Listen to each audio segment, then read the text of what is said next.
The Ministry of Defence is satisfied with the latest status of the Littoral combat ship project, with one of the 6 ships expected to be ready next year, said Defence Minister Datuk Sri Muhammad Hassan. He said his visit to the Royal Malaysian Navy base today found that overall, the construction of the ships, which would be implemented in stages according to suitability, was on schedule. According to the Minister, the first ship is currently 70% complete and that only the electrical equipment and weapons have yet to be installed. Muhammad added that he was confident that the first ship would be ready in 2024 before undertaking seawater testing and being commissioned. When asked about the status of the other ships, Muhammad said they are currently 22 to 48% complete in terms of the installation of electrical and electronic equipment, weaponry and some other technical matters. He added that in order to deal with the previous issue of middlemen, negotiations are now directly with the vendors. Muhammad also answered criticism about the LCS project continuing, saying that matters pertaining to national sovereignty and defence could not be compromised.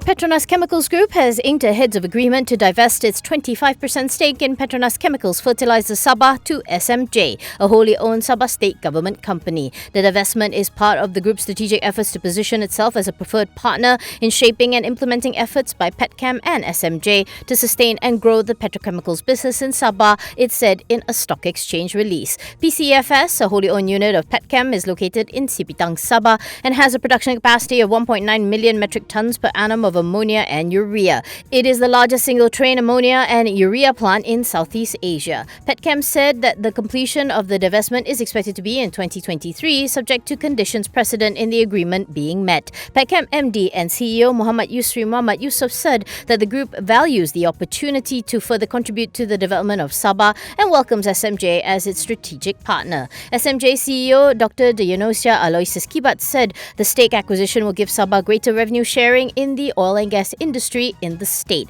She said that this is in addition to the recent acquisition of selected downstream gas pipeline assets and supply of natural gas contracts by Sabah Energy Corp, which makes it the largest domestic supplier and transporter of natural gas in the state.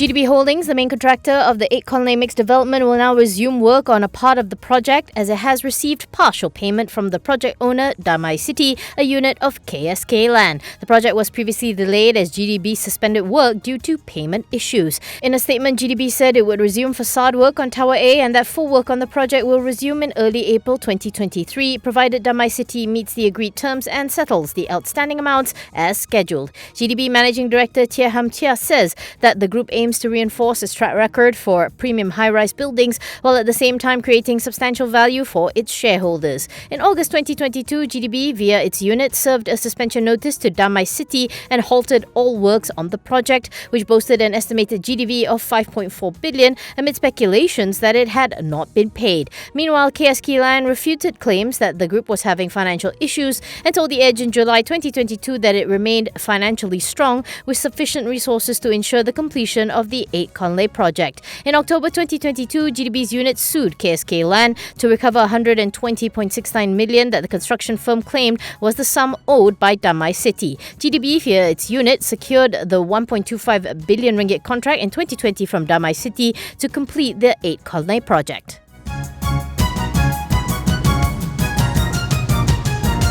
Perak Corp has finally appointed a new CEO nearly 4 months after Zainal Iskandar Ismail resigned from the debt-ridden company. The new CEO, Rosmin Mohammed, was previously employed by the group's substantial shareholder Sime Darby Property, said Perak Corp in a boss filing. Perak Corp is 52.27% owned by the Perak State Development Corporation and 61.3% by Sime Darby Property. Rosmin has over 30 years of experience in project development and management, regional development, marketing and sales, operations optimization and customer satisfaction improvement. He joined Sime Darby Property Malaysia in June 2018 as the Senior Vice President for the Malaysia Vision Valley project. In November 2020, he was given a new job and responsibility to lead the Special Economic Zone Division in Sime Darby Property.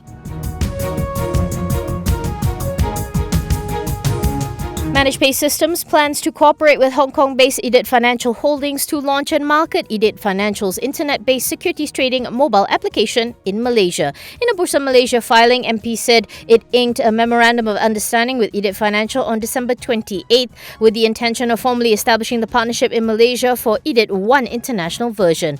According to MPay, the aim of the MOU is to empower EOI to digitally onboard investors using MPay's AI and deep machine learning-powered eKYC solutions and cross-link the app to MPay's fintech apps. The collaboration will also provide remittance services for clients to channel funds into or out of EOI via MPay's home remit cross-border remittance application. With the MOU, MPay and Edit Financial will proceed with further negotiation to enter into a formal and binding agreement within 360 days from the date of the MOU. This development comes just 4 days after MPay said that it had obtained conditional approval for it to operate as an online moneylender from the government. The group first ventured into the money lending business in April 2018.